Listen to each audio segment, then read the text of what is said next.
snow day, you're sitting at 40, but you have to get to a 55 to get to the next grade level.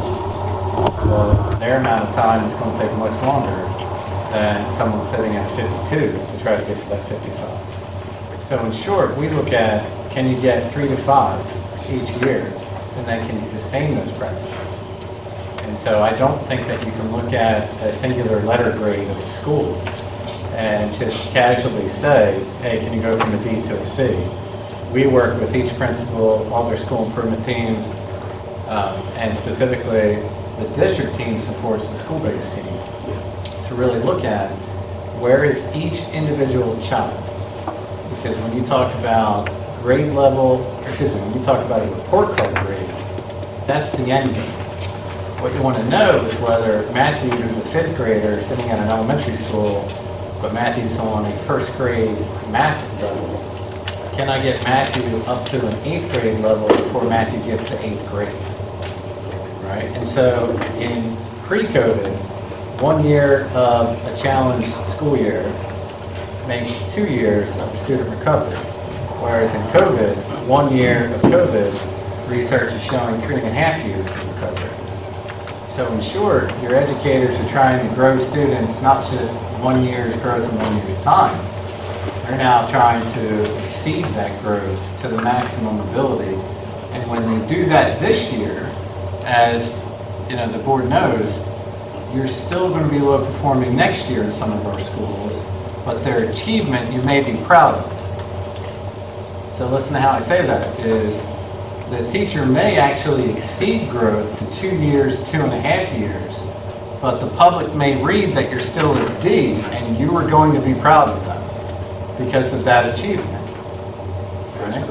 And so that's the message that we have to send to the public is it's not an overnight fix for any of those schools. Now, on the flip side of that is, let's say Washington High School and Chapman Middle School come out of low performing because they're on the cusp where they can maybe hit 5 points. But then maybe they hit it and they move up. But what happens next year? Can they sustain that because one grade level of students are new to their building as another grade level has graduated out or promoted out? So a lot of it is that sustainability piece. And in your Washington schools especially, as Ms. Walker alluded to this morning with the county commissioners, you have students who are moving through schools every 18 to 24 months.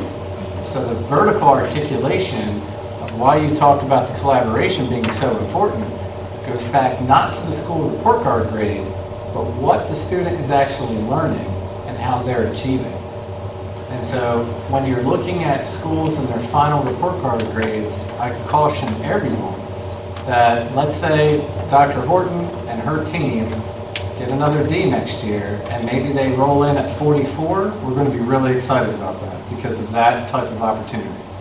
If they roll in at 42, let's still be excited about that. And so I just want to caution that all of this data that you're seeing is not about where the school report card grade is, it's about where the child is. And that's what the data has to be shared with back to the parent, that's what the data has to be shared with back to the educator. But what are you doing for the child, not what are you doing for what your grade looks like on an accountability system that you know is changing anyway. And I realize that that moves through the system as a child goes from primary school to middle school, general classifications to high school, that as long as each school is doing their job and moving people up, moving students up, that's going to move them, that's going to make it easier at the next level for those principals and those teachers to sustain that. So I don't agree with that, and let me help you understand. You're never going to make it easier for children for the next teacher because they're completely talking about different skill sets and content.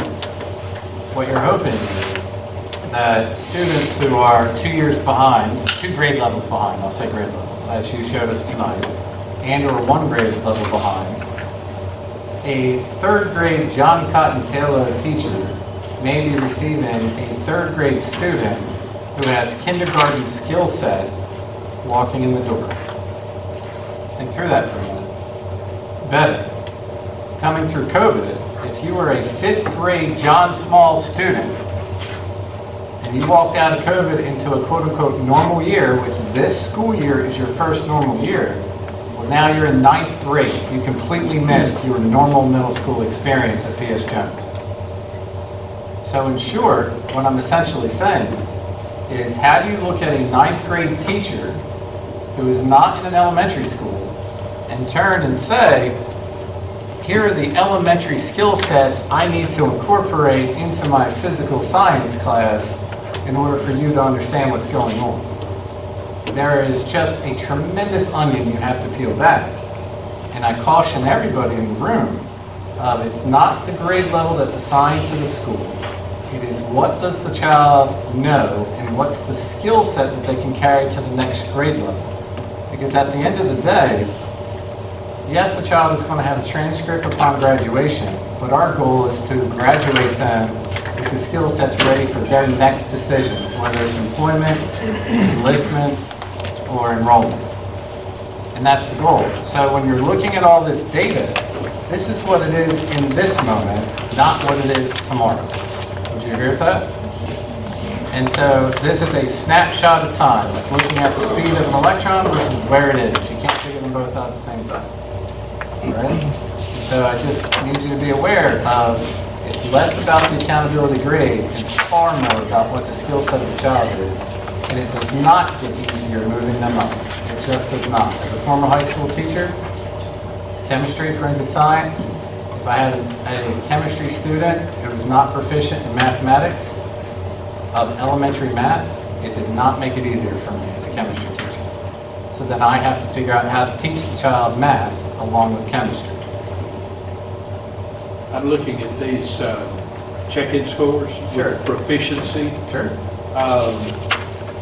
The fact that we're in a wide range of proficiency as we're seeing math, reading, science, and such as that. So I would like to think myself that as we work our students through more and better proficiency through the system, that would carry from one school. It doesn't, and let me explain why.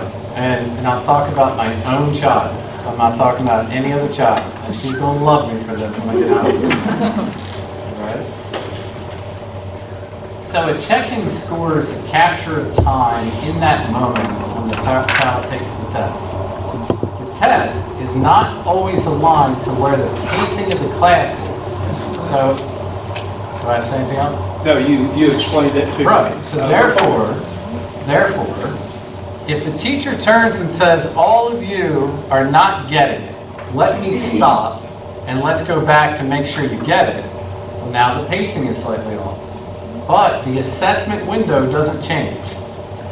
So therefore, there are moments like my own child who may score well on all skill sets and content sets, but the assessment covered more than what the teacher actually covered. Correct. So you may see a low proficiency sitting there. And that's why I say the check-in is a snapshot in time. It's this moment of time.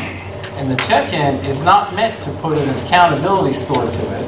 The the check-in is meant to say to the teacher, hey, this is where we are. But then now you look at the calendar and this is how much time you have left.